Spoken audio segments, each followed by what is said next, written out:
வாழ்க்கைன்னா என்ன? ஒவ்வொருத்தருக்கும் ஒவ்வொரு வரையறை. ஆனா, சில பேர் வாழ்க்கையில நடக்கிற சம்பவங்கள் நமக்குள்ள ஒரு பெரிய கேள்வியையும் எழுப்பும். குடும்ப, கணவன், குழந்தைகள் எல்லாத்தையும் விட்டுட்டு ஒரு பெண் தன்னோட காதலுக்காக ஓட வேண்டிய அவசியம் என்ன?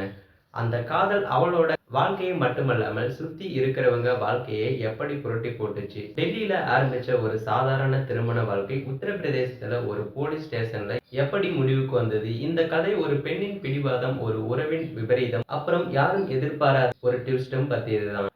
டெல்லியைச் சேர்ந்தவர் பூஜா மிஸ்ரா. திருமணமாகி கணவர், 2 சின்ன குழந்தைங்கன்னு ஒரு சராசரி குடும்ப வாழ்க்கை. ஆனா அந்த வாழ்க்கை ரொம்ப நாளைக்கு நீடிக்கல. அவங்க வீட்டுக்குள்ள ஒரு புது உறவு நுழையுது. அவங்க கணவரோட அக்கா பையன். அதாவது மருமகன் அலோக் மிஸ்ரா. பூஜாவுக்கு அவனை விட 15 வயது சின்னவனான இந்த அலோக்குக்கும் இடையில ஒரு தவறான ரகசியமான உறவும் உருவாகுது. இந்த விஷயம் பூஜாவின் கணவருக்கு தெரிய வந்தப்போ அவர் ஒரு கண்டிப்பான முடிவும் எடுக்கிறார். அலோக்காவை வீட்டை விட்டு துரத்துறார். குடும்ப மானத்தை காப்பாற்ற அவர் எடுத்த முடிவு அது. ஆனா இந்த முடிவு பூஜாவை பாதிக்கல. குடும்ப கணவர் தன் 2 குழந்தைகள் எல்லாத்தையும் ஒரு நொடியில உதறி தள்ளிவிட்டு அலோக்கை தேடி போறா. பூஜா பாத்தீங்கன்னா பரோலிக்கு போய் அங்க 2 பேரும் கிட்டத்தட்ட 7 மாசம் ஒன்னாவே வாழ்ந்தும் இருக்காங்க. ஆனா எதுவும் நிரந்தரமில்லை.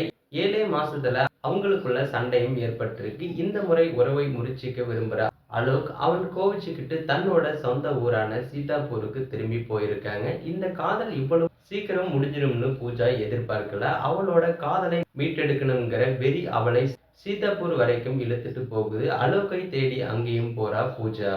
கடைசியா 2 பேரையும் சீதாப்பூர் காவல் நிலையத்துல பேச்சுவார்த்தைக்கும் அழைக்கிறாங்க. போலீஸ் முன்னாடி உட்கார்ந்து அலோக் ஒரே வார்த்தை சொல்றாரு, இந்த உறவு இனிமேல் தொடர முடியாது. அந்த வார்த்தை பூஜாவின் காதலை இடியாய் இறங்குது. தான் எல்லாத்தையும் விட்டுட்டு வந்த காதல் அவ்வளவு சீக்கிரம் முடிஞ்சதுன்னா இனிமேல் வாழ்ந்து என்ன பிரயோஜனம்? அவ மனசுக்குள்ள ஒரு எண்ணம் உருவாகி இருக்கலாம். அடுத்த நொடி அங்கே கூடியிருந்த போலீஸ்காரங்களும் மக்களும் பார்க்க கூடாத ஒரு காட்சியையும் பார்க்கிறாங்க. திடீர்னு பூஜா தான் ஒளித்து வைத்திருந்த ஒரு பிளேடை எடுத்து படார் என்று தன் மணிக்கட்டை அறுத்து தற்கொலை முயற்சியும் செய்கிறாங்க.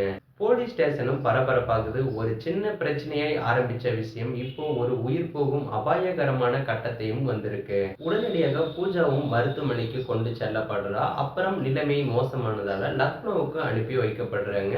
இப்போ ஒரு பெரிய கேள்வியும் எழுப்பப்படுகிறது. தன் கணவன், குழந்தைகள், குடும்பம்னு எல்லாத்தையும் விட்டுட்டு போன பூஜா அவளின் காதல் நிராகரிக்கப்பட்டது ஏன் இந்த விபரீத முடிவை எடுக்கிறாங்க? அவளோட நோக்கம் என்ன? வெறும் காதல் மட்டும்தானா? இல்லை அவளோட இந்த பிடிவாதத்துக்கு பின்னால வேறு ஏதேனும் ஒரு மர்மம் காரணமாக இருக்கிறதா? இந்த கதை வெறும் தற்கொலை முயற்சியோட முடியல. ஒரு வழக்காகவும் பதிவு செய்யப்பட்டு போலீஸ் தீவிரமா விசாரிச்சுட்டு வராங்க. இந்த விசாரணை இன்னும் என்னென்ன ரகசியம் வெளியாகும்னு பொறுத்திருந்து தான் பார்க்கணும்.